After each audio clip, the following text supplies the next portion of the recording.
Welcome to SellingMoreHomesNetwork.com. I'm Jerry Rulo, and back again with us is Ross Robbins from Colorado area with Shin Consulting. Thanks for coming back. We got on a roll the last three programs, and I wanted to take this a little bit further with you on some of the tips that you were talking about. Last time we were talking about when the customer comes in, the model, they have a fear, and we need to acknowledge it but don't agree with it. Right. Okay, I wonder if we can take that to the next step now and how to acknowledge that fear. And you started talking about how to use a story outside of the housing industry. And what are some words that we could possibly use to, you call it scripting, but it's just preparational stuff. Well, I call it scripting because the issues that we have to deal with, whether they're objections or whether they are price considerations or whether they are neighborhood concerns or just questions, tend to fall into the same categories over and over and over again. And if we don't prepare, then we keep shooting from the hip with some sort of an answer that we hope is okay. What I've found is that there's about a dozen to 15 typical Key things ones, yeah, that just keep coming back over and over again. Maybe it's the power lines behind the community, or maybe it's the freeway access, or maybe it's the price of the product, or maybe why do you have white painted woodwork, or whatever it is.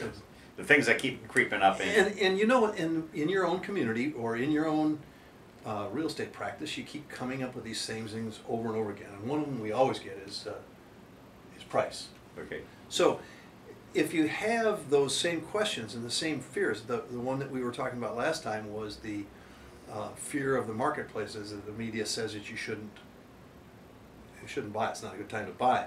Well, if we know those things are going to come at us, why not prepare a response for them? And the reason I want you to prepare a response and then memorize it is words matter.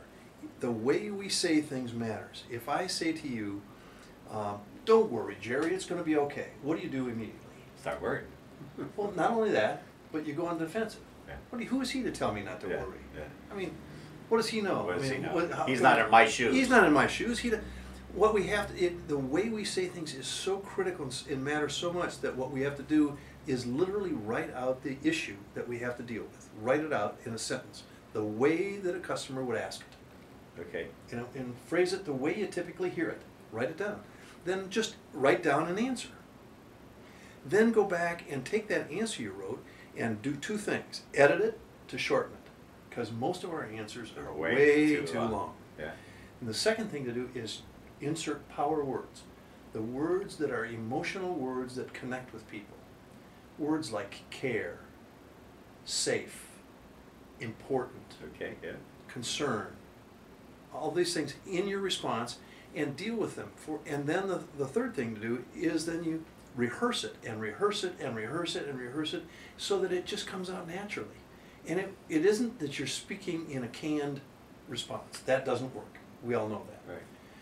It doesn't work to say somebody else's words. Got to be your own words. It's got to be your own. You got to feel comfortable in what you're saying. But you need a track to run on. You need your own words to be so wired that you can say, if it's just like what we teach a 5-year-old when they first leave home. To teach them how to tell them what's your address, where's your phone, what's your phone number, who's your mom and dad, where do you live, and they learn that, and then we feel comfortable that no matter who asks them, they're going to be able to say the right thing. Why don't we do that for ourselves? And a lot of the salespeople are unprepared. They know these questions are there, but they're unprepared, and they change their response each time. Right. But the response hasn't been thought through to overcome the objection, the thought, the concern is probably the better word, the concern that they have. Right. And with the right wording, words matter. Words matter. Yeah. And the last thing we have to do is we have to check in for agreement. And I just don't see that happening now. Explain that a little bit to our viewers. After I've given you this explanation or this response that I've carefully crafted, Right. then I have to say something like, is that clear now? Does Or that does make that sense? make sense? Or are you okay with that? Or are we... Does that sound logical, or whatever, again, with some kind of a test question where Right. you get a yes response, I get it. One of the other ways to do it is say, so can you kind of repeat back to me your thoughts now, or have they changed? Yeah. And I guarantee the response that you get back will be entirely different. entirely different. Yeah, great. Well, again, Ross, thank you for being on our program. Always This a has pleasure. been great. For those viewers and listeners, you can go to sellingmorehomesnetwork.com. You can get some more information on Ross Robin. He's with Shin Consulting out of Colorado.